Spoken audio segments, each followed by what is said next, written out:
सहनावतु सहनौ भुनक्तु सह वीर्यं करवावहै तेजस्विनावधीतमस्तु मा विद्विषावहै।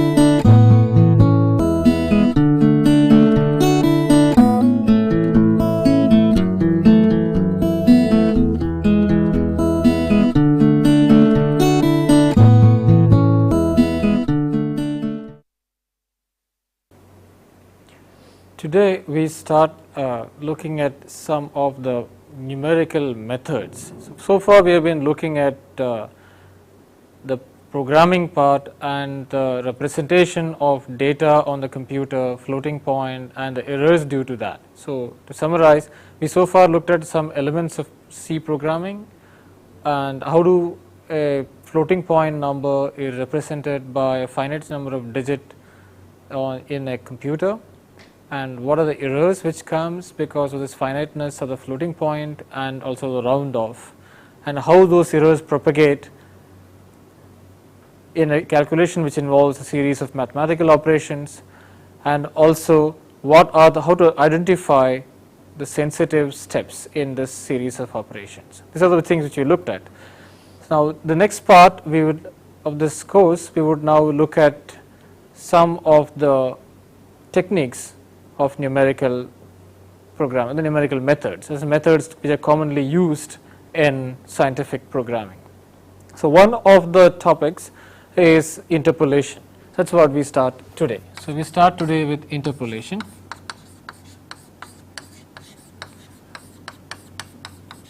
So interpolation of data. So that's what we would be looking at in today's lecture. When do we use interpolation? And where do we use it? So suppose we have a set of n discrete points, okay, x of I and y of I, which I have represented here, and it is required to find the value of y at a point between x of I and x of I plus 1.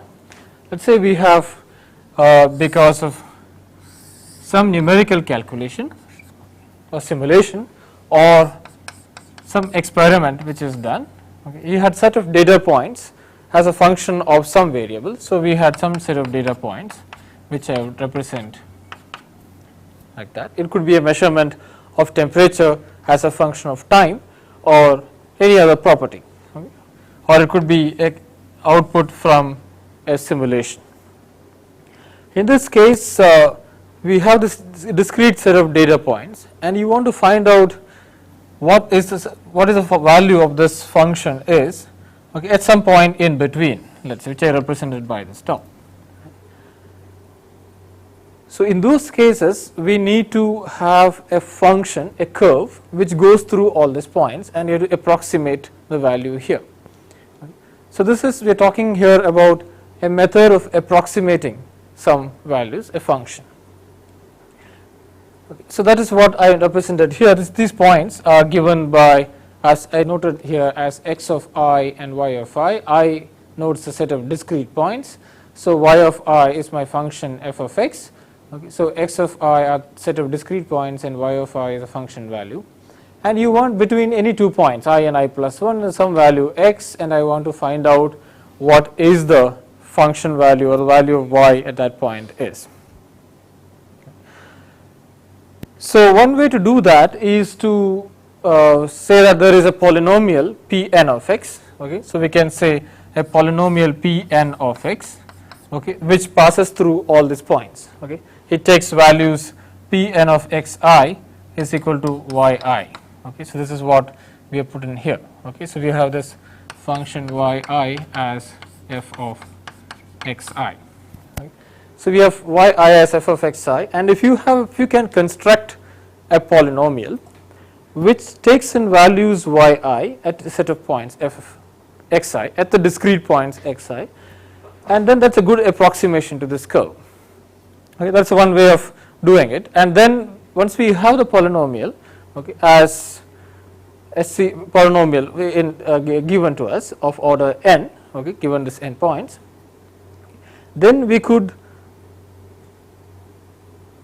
given n order n minus 1, sorry. So if you given n points and you have order n minus 1, and then we could evaluate the function value at any point x in between, Okay, that's one way of doing this. And we all know this, that given n points, it is possible to find a unique polynomial of order n minus 1 which going through these points. So given n points, it's possible to find a unique polynomial of order n minus 1 which goes through all these points. Okay. So we will call this polynomial as the interpolating polynomial. Okay. So that's the notation which we are going to use. We are going to use, say, that the points are discrete points are given by xi and the function value is given by yi or fi, and the polynomial of order n would be given by Pn of x. Okay, that's a polynomial of order n. So this polynomial is called the interpolating polynomial, and in today's lecture we will try to find out how to construct this polynomial. It is a unique polynomial, I agree, but there are many representations of this. So how do we construct this polynomial, and what are the approximations involved? So that's what you would try to find out today. Okay.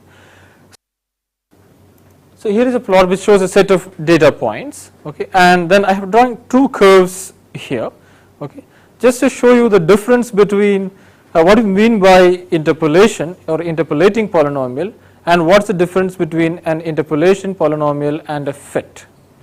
Right. So here are the two curves. So as we just saw, so this set of data points which is obtained from simulations or from experiments, okay, and then we have one curve which just goes to the red curve which goes in between these points, and then we have another curve which goes through all of these points. Right. So the curve which goes through all of these points here, okay, this black one is my interpolating polynomial, while this curve, red curve, is a data fit. Okay, it's a fit to that thing. By this I want to show you the difference between these two curves. Okay, so here is a 17th order polynomial which goes through that. Okay, and here is a fit to this data by a function f of x equal to 1 by x plus a. Okay, that's the idea. That's the difference. So difference between data fit and interpolating polynomial should be clear from this particular plot. Right. Should also keep in mind that even though this data goes through all these points, it's still an approximation. It's not the exact function f which we are getting by doing this fit. Okay, it is still an approximation to the data. Okay, so that's what I showed you before. That is a red curve which we showed before. It's an approximation. It's a fit to this curve 1 over x plus a. Okay, but while the other curve which goes through all the points was a polynomial. But remember that the interpolating polynomial is still an approximation to the actual function f of x which produced those data points. It is not the function, it is an approximation to the function.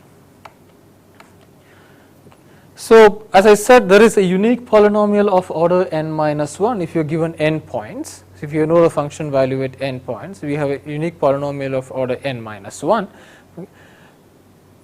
But there are many ways of getting this polynomial, or many ways of representing this polynomial. Okay, so that is what we would go through now, and then we would look at some methods in which it is easiest to construct this polynomial. Okay, instead of going through all the methods of constructing the polynomial, we will just look at one or two methods where it is easy programming wise to construct this polynomial. Okay, so here is an approximation to a polynomial of order n here. Okay, so we have said that a polynomial p of x so is which fits in the function values at f of xi or function value at xi. So here is a polynomial of that which I have written down here. So p of x is a0 plus a1x plus a2x square up to a n x to the power of n, so nth order polynomial. These coefficients, then we have a condition that this p of x should match the function value or the measured function value or the function values we have, these function values. Okay, this p n of x should satisfy these function values, or it should satisfy this relation that p n of xi is equal to y of I. Okay, we should satisfy this condition. Okay, and that will allow us to determine these coefficients a0, a1, a2, a3 to an. Okay, that's the method we would use. Right, so we could equate p of xi to y of I and or y of xi or f of xi, and then we could say we could determine this coefficients a0, an. So we will have, since we have n plus 1 function values and we have n plus 1 equations, because equating that, and we have n plus 1 coefficients to determine, so we can determine that. Okay. So the problem is that even though it looks very simple, when I said this, that you have n plus 1 equations and you have n plus 1 unknowns, and you can simply determine this n plus 1 coefficients from this set of equations. But it's not always so trivial, because we will see that we have, when we try to compute this coefficients, we have loss of significant digits, and because of that this polynomial can be very erroneous. Okay. So that's what we would see in the, we will try to see through an example. Okay. So here is an example. Okay. So we have a function and we have just two values. The function values are given at x equal to 6000 as 1 by 3. Okay, I chosen this thing because we know that these are numbers that are particularly difficult to represent in a finite digit floating point representation. And f of 6001 as minus 2 by 3. So we have f of 6000 as 1 by 3 and f of 6001 as minus 2 by 3. And we want to approximate this function. So there are 2 points, right? So we have a polynomial of order 1, that's it's a straight line. Okay, and you want to approximate this curve by an interpolating polynomial of the form a0 plus a1x. So we have p of x as a0 plus a1x as our polynomial. Now we try to determine the values of that. So how do we do this? We say that p of 6000. So we would say we have this polynomial now as p of x is equal to a0 plus a1x, right? And we have the value as at x equal to 6000, we had f of x equal to 1 by 3, we know that, right?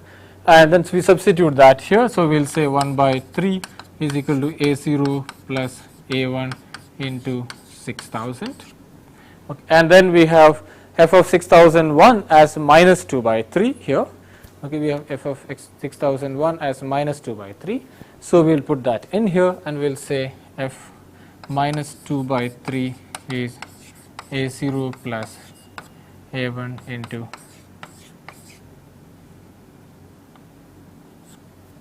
Okay, that's what the two equations which you would have. Okay, so now we have to compute a0 and a1 from this, okay, which is trivial, and we will do that, and then we would get the approximation of the polynomial as written there as p of x is equal to 6000.3 minus x.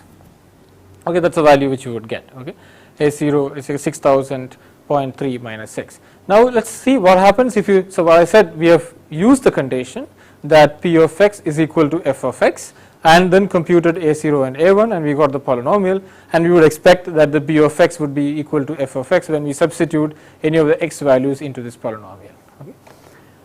But that's what we expect, and when we do that, what we find is that in a 5 decimal digit floating point arithmetic, we would get p of 6000 as 0.3 and p of 6001 as minus 0.7. So which means that loss of 4 decimal digits, which is not something which you would be happy with. So this is an example to show that even though such a method of equating the polynomial straight away into the measured function values and evaluating the coefficients from that will not always lead to a correct polynomial because of the error in the representation of the floating point numbers, or in the representation of real numbers in a finite number of digit floating point representation. Okay. So that's what we see. So there are better methods of doing this. Okay, so one method to do that is to use a Taylor series evaluation. As we go on the course, we will see many times we use this particular series called Taylor series. So I thought maybe a good thing to spend a few minutes trying to understand what a Taylor series is. So given a function f of x and its derivatives at that point, and if the function is a smooth differentiable function, and then given that function and its derivatives, or if it's differentiable at many points, okay, and then at a particular point x equal to c, if you have all the derivatives, then we can evaluate the function near that point x equal to x0 or x equal to c, okay, or any point x equal to x0 or x equal to c by an expansion around that. Okay, so here I am showing that this function f of x is being expanded around c to another point x0, okay, to get its value at x0. Okay, so let's look at this Taylor series a little more in detail.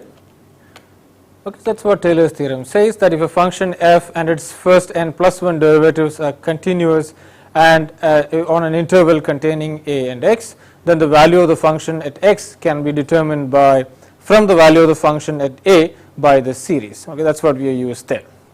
Okay, so what we're using here is the value of the function at a, and f prime of a, as we saw in earlier lectures, is the derivative of a with respect to x evaluated at x equal to a, multiplied by x minus a, and in the second derivative divided by 2 factorial times x minus a whole square, and all the way up to the nth order derivative with respect to x evaluated at a divided by n factorial into x minus a to the power n, and then there is some error or a reminder in this series. Okay, so you can see that the remainder of this series is given by a function of this form. Okay, that's basically if you do a Taylor series expansion, and we always, because we cut it off at some order n, we have some error. Okay, and this is what is given by this x minus f to the power n divided by n factorial into the n plus 1 derivative. So the error in the Taylor series is always n plus 1 is proportional to the n plus 1th derivative of that function. Okay, here that particular function is a function of t, some variable t. Okay, so that's what is the essence of the Taylor approximation. Okay, so we will use this Taylor series to expand and get our data fit, okay, to get our polynomial approximation. So instead of using a polynomial approximation of this form, what we will do is we will try to approximate the polynomial, okay, around these points by expanding the polynomial around this point. Okay, so we know the function value at this point. So we will write a Taylor series expansion around that particular point. So that will be a better representation, a better polynomial for region around this. So that's for short intervals. This is a better method than doing this kind of an expansion. So if you had actually expanded this polynomial around x equal to 6000, we would have found a much better approximation to this polynomial than 6000. This what we obtain here. Okay, that's what you are trying to see. Okay, so we will try to see how to minimize this error by using this kind of an expansion. So we are choosing x equal to c. We could take c in this particular example as 6000 and then expand it around that region. Okay, so that's where you would see. Now if I use c equal to 0, then we have our polynomial which is obtained here. So basically we want to write this polynomial as something minus c here. Okay, x minus c, where c I would like to take as 6000. Okay, I could take that as 6000 and then compute all these quantities again. Okay, so that's what you should be trying to do. That will be an expansion of the function around x equal to 6000. Okay, so we will see that now. Okay, then we will write the polynomial of many order as in this fashion. Now instead of writing a1x, we will write it as p of x as a0 plus a1 into x minus c plus a2 into x minus c whole square, etc., up to x minus c to the power n. So that is an nth order polynomial. Okay. So this is an nth order polynomial, okay, with x minus c to the power n as the highest term. Okay. So again we see these coefficients a0, a1, a2 now we know are actually the derivatives of the function p of x, original function p of function f of x, or in this case function p of x, but we don't know the function, so we have to evaluate this in certain other way, right. So that's we will do in similar fashion as we done earlier, that is we will equate this function to various values. So we know what the c is here in this case because we know where we are expanding it around, okay, and then we would determine the values of a0, a1, a2 by again equating this polynomial to the known values of the function. Okay, so let's take x equal to 6000 here, that's c equal to 6000, and then we are getting p of 6000 now as in a 5-digit floating point representation. We are getting it as 0.33333 and p of 6001 as minus 0.66667. So we have a much better representation now of this polynomial than what we obtained here. Okay, so that's basically the essence of this calculation, this idea, that is we expand it in a series. Okay. So now the same things as I said here. So what we were doing was writing f of x as f of x0 plus we said that x minus x0 into derivative of x at x0. Okay. So actually it is what we were writing is del f by del x at x equal to x0, and then we wrote it as x minus x0 squared by 2 factorial into del squared f by del x square at x equal to x0. We said that it is x minus x0 to the power n divided by n factorial into del n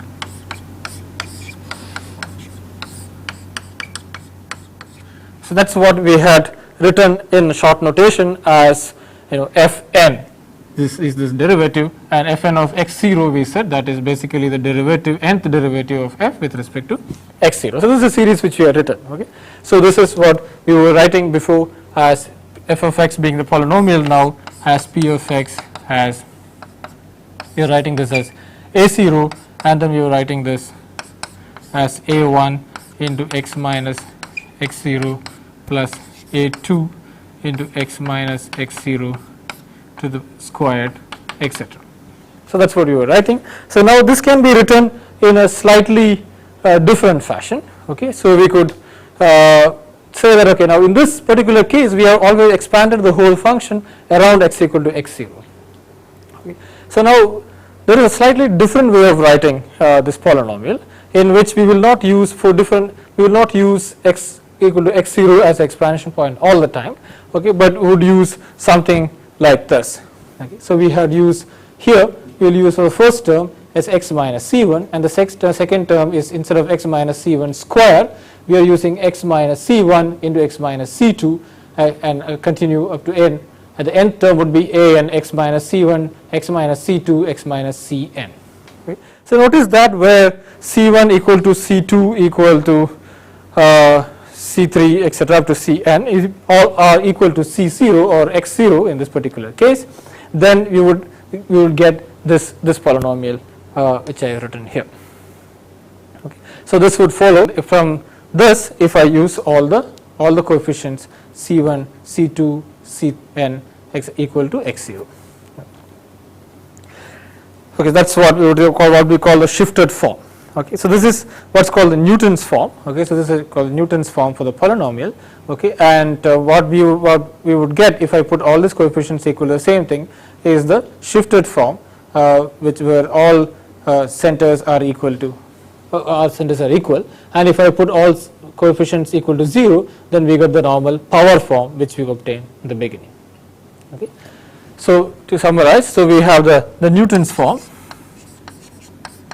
So Newton's form, okay, we have p of x as a0 plus a1 into, in this language, x minus c1 plus a2 into x minus c1 into x minus c2 up to an, which goes as x minus c1 into x minus c2 all the way to x minus cn. Then we said that if I put c1 equal to c2 equal to cn as x0, okay, then we go back to that, okay, which is called the shifted form. Okay, so that is shifted form. Okay, or we could have c1 equal to c2 equal to cn equal to 0, so that is the power form.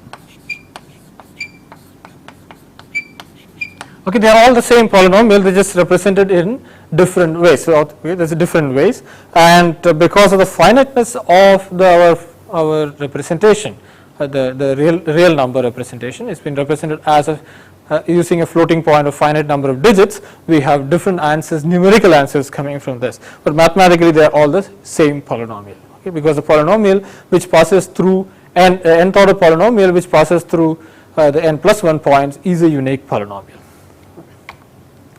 Okay, so now we would write this particular polynomial in a slightly different format.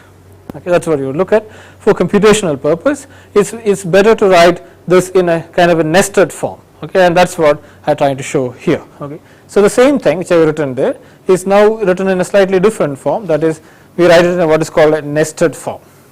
Okay, so in this form we write it as a0 plus x minus c1 into a1 plus x minus c2 into a2, etc. Okay, so you see x minus c1 is common for all terms starting from the second one. So I could take out x minus of c1 outside and write it as a1 plus a2, then x minus c2 is common for all the terms down there, so I could take that out, okay, and then continue writing that in this fashion, okay, and then you would get a function of a form of this type, and that's called a nested form. Okay. And this is what you would see in many textbooks when you talk about Newton's form in the nested form.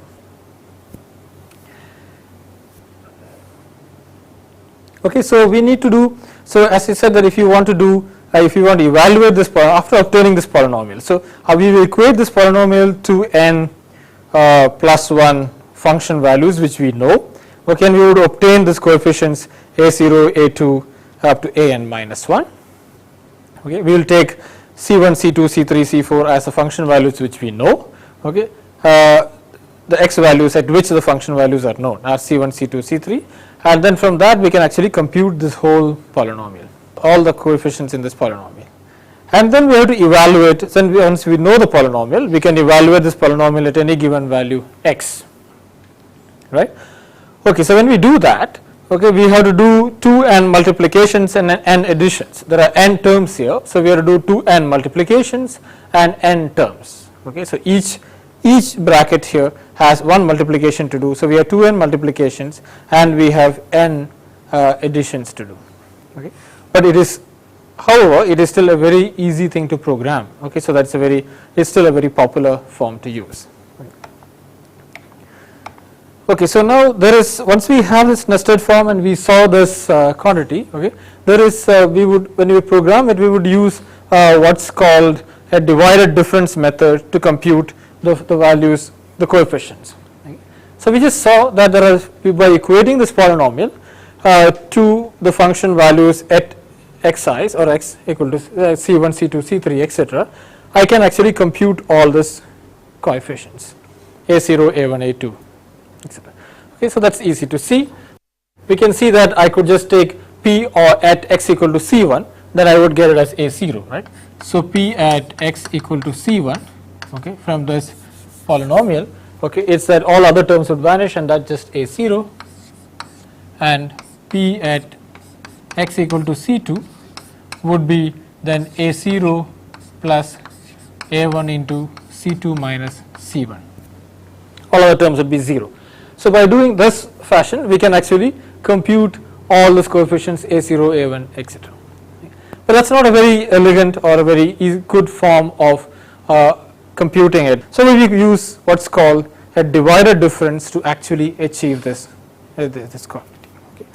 So, we will see how this divided difference is executed. Okay. So, first let us fix up notation. So, we would call the function values at x0 as f0 and the function value at x1 as f1, x2 as f2 and x3 as f3, etc. Hope this is clear. So, this is some notation which you are going to use. Okay. So, we have here the points at which the function is known, and these are the function values which we know, okay, up to xn equal to xn at fn. So, basically f of x0 will be called f0, f of x1 is called x1, etc. And then we would write this using a slightly different notation, okay, exactly the same thing. We are going to use slightly different notation to make things more clear, that instead of writing A0, A1, A2, A3, etc., we are going to use this in this notation. Okay, so we are going to change the notation a little bit, and we are not going to use A0, A1, A2, etc. We are going to use f of square bracket x0, x1, f of square bracket x0, x1, x2, etc. So, that tells us what the coefficients are. So, the coefficients are now not called A0, A1, A2, we call f square bracket x0, x1, f square bracket x0, x1, x2, etc. So, this is just to make programming easy. So, now we have this form.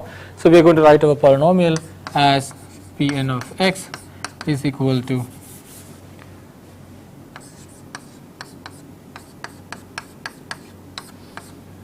f, remember this is a square bracket, okay. So, it is x0, x1, and then the next term would be,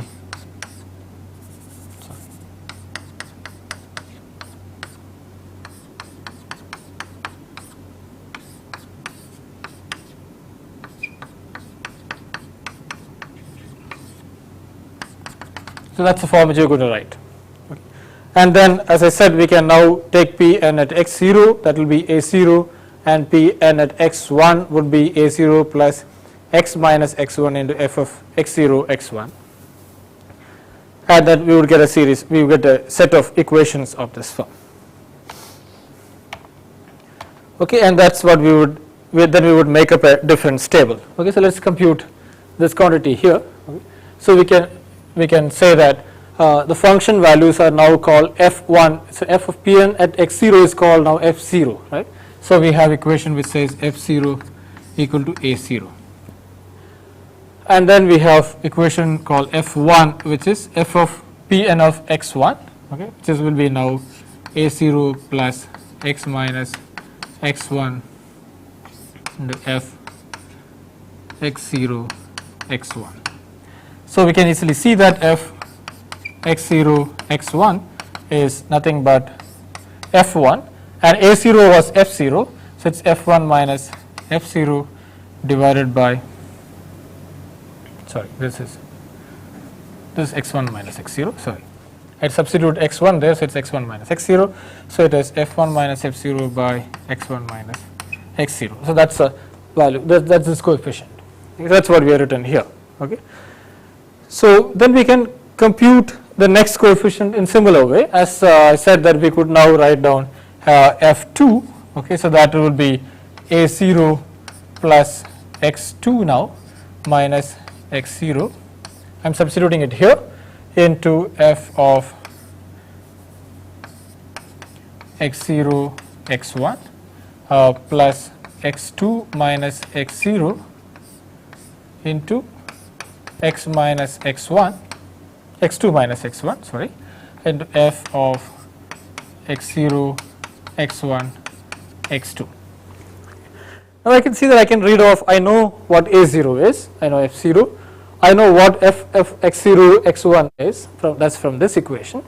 Okay. So I have this here and this one here, and then I know x2, x1, etc. So I can compute this quantity from that. I know F2. So we can compute this quantity from that. But this is not the way we are going to do. Okay. We are going to use this by using what is known as a divided difference method. Okay. So I will just show you what that is, and we will compute that using an example.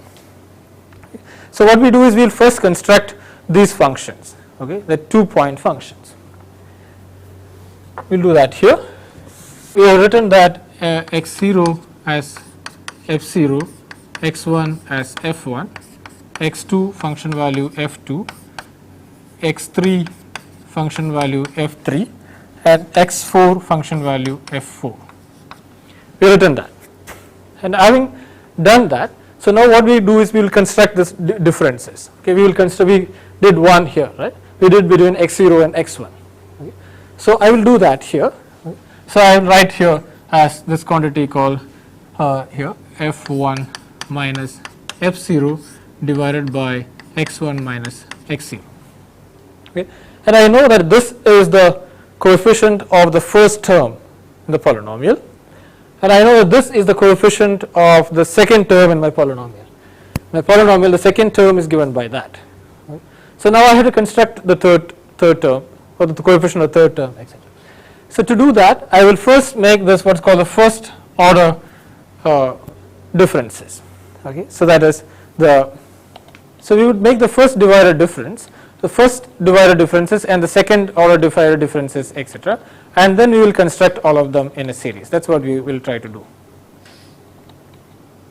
So we have this first order, divided difference here given by x0, x1, or in general given by f t minus fs by xt minus fs. That is the first divided differences. So we will construct that for all of them. We will write here as f2 minus f1 by x2 minus x1, and then between these two as f3 minus f2 divided by x3 minus x2, and then between these two as f4 minus f3 divided by x4 minus x3. So right now this thing has no consequence to the polynomial here, it looks like, because we have constructed the coefficient one here and the second one here. Okay. And then we will do the second divided difference. Okay. So the second divided difference would be the divided difference between these quantities. Okay. So this 2 will give us 1, and this 2 will give us 1, and this 2 will give us 1. Okay. So that is the second divided difference is then given by this quantity. Okay. So this is what we call, okay, so this is what we call as f of x, we call that as x0, x1, and then by same notation we would call this quantity as f of x1, x2, and this quantity here as f of x2, x3, and this one as f of x3, x4. And then we will construct this next divided difference as f of x1, x2 minus f of x0, x1 divided by x2 minus x0. Okay, and here it will be f of x2, x3. We have been writing it as, yeah.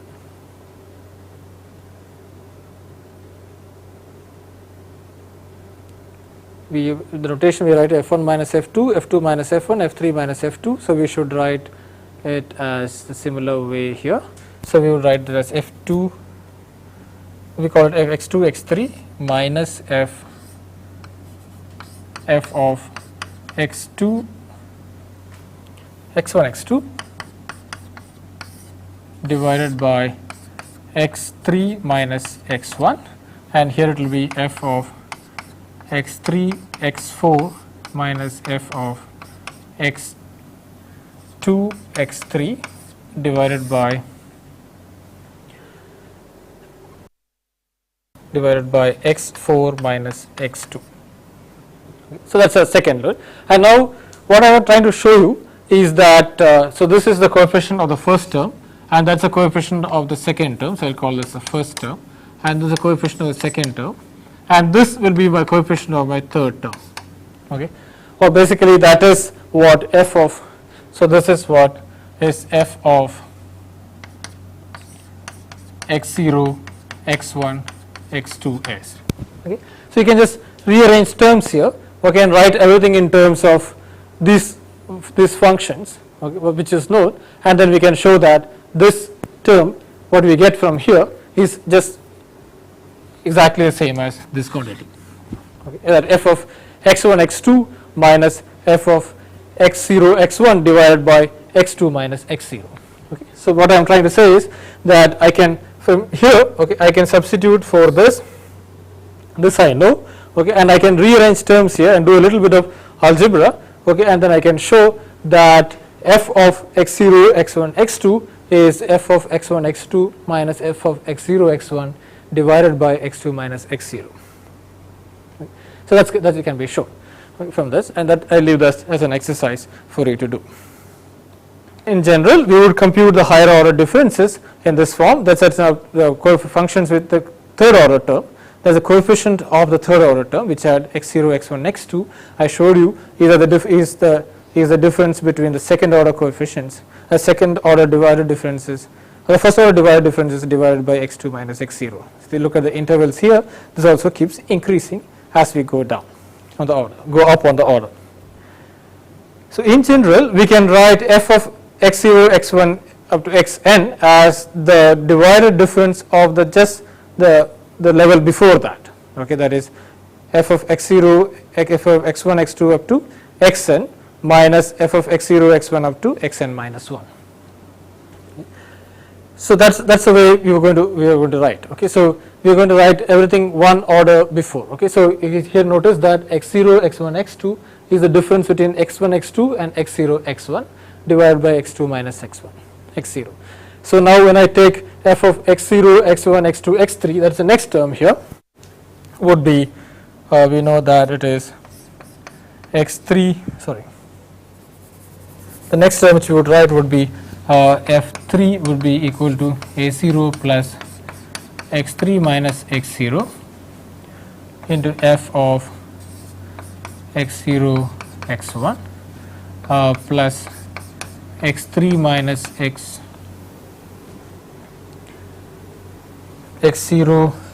into x3 minus x1 into f of x0, x1, x2, which we now know from that. Okay, and the next term would be x3 minus x0 into x3 minus x1 into x3 minus x2 into f of x0, x1, x2, x3. Okay, that will be the next coefficient. So this equation should determine that, right? So now again, instead of going through all this to determine f of x0, x1, x2, x3, okay, we could use a series from here.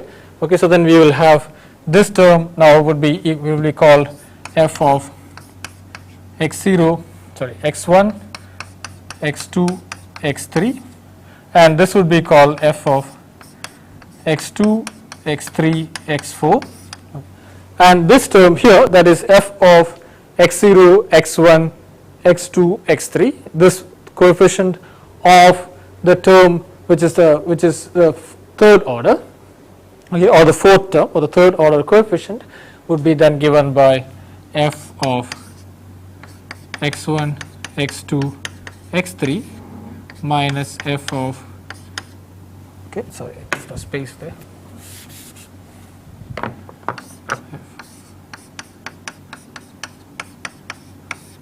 minus f of x0, x1, x2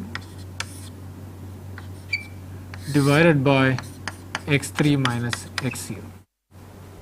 Okay, so that's the way we would write. Okay, so that's why I said in general nth. So when you go to the nth term, okay, we will take 1 to n and minus 0 to n minus 1 divided by xn minus x0.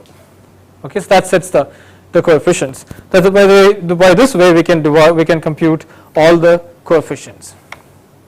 Okay, so here is the table which basically I try to construct here. So the table is here. So we have all the function values, all the points, and all the function values, right? Okay, and then we have the first order differences, divided difference, and then you have the second order divided difference, and then the third order divided difference, and then you'll have one more here which will be the fourth order divided difference.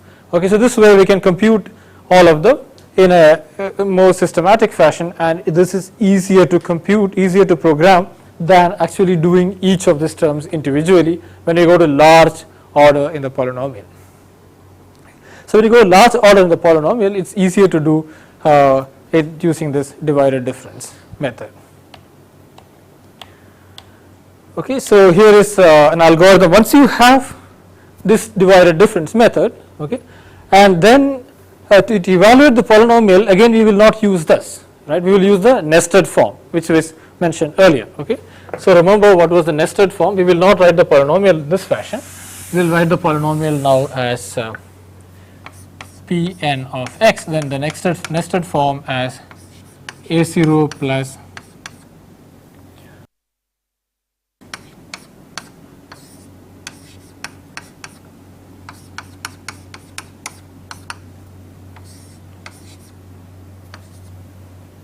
a2. So then we have x minus x0 into a1 plus x minus x0 into x minus x1 into a2 plus x minus x2 into a3, etc. Right. So that's a nested form which we had. Okay. So we will have many things to close there.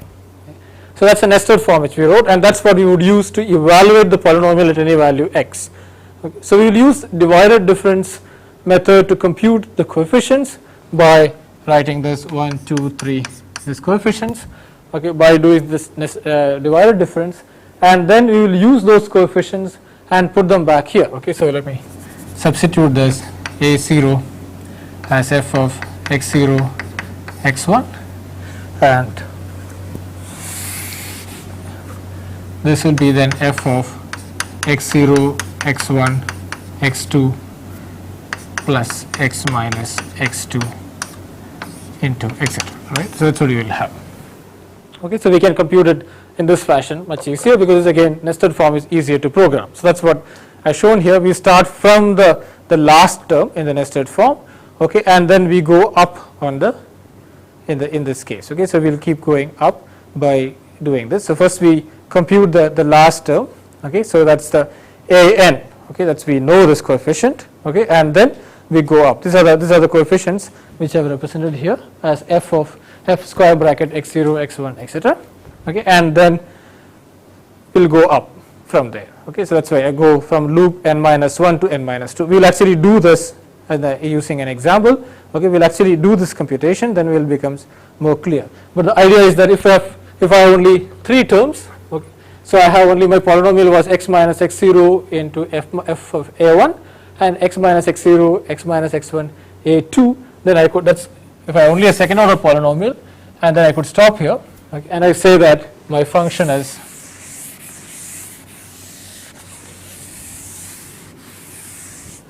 you see now if it's only a second order polynomial, that I know the function valued at x0 x1 and x2, okay, 3 points, then I have a second order polynomial, and then the way I would use in the nested form would be just to say that my function is actually equal to f of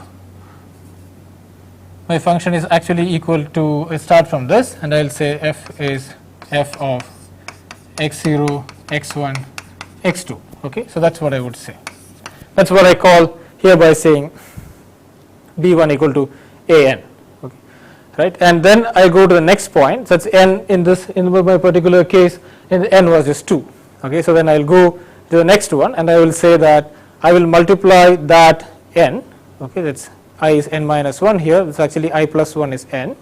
Okay, so that is my function here. I multiply that by z minus the function by the value which I knew this. Okay, and then add the next coefficient to it. Okay, that is saying that the next step, this is the first step. In the next step, I have to compute. Then I have to multiply this by that. So I will multiply x minus x1 with this coefficient f. Okay, that's what I did. Okay, and then I add the next one to this, that is f of x0 x1. Okay, so that I'll get, and then the next step I would take this f, okay, this whole coefficient, and multiply that by x minus x0 and then add a0 to it. So that's what is here. Okay.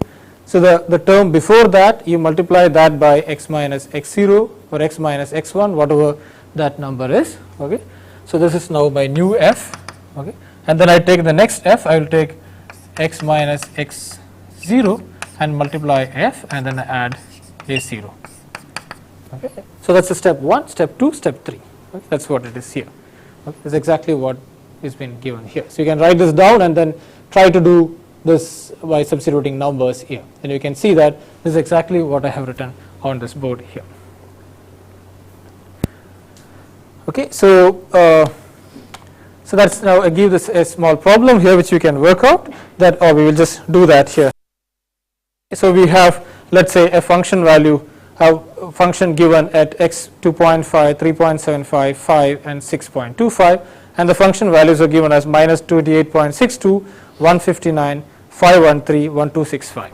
Okay, so we have 1, 2, 3, 4 points at which the function is known. Okay, and then we want to construct a polynomial which goes through this using Newton's divided difference method. So we will get a polynomial of order 3, right? So what we get is a polynomial of order 3 because we have 4 points here. So we will use this form to actually we will use the form which is given here, okay, to compute this function of order 3. So we will substitute actual numbers for this and then we will just go on with this calculation. Okay, so I am listing the values here. So the values of x and the f of x.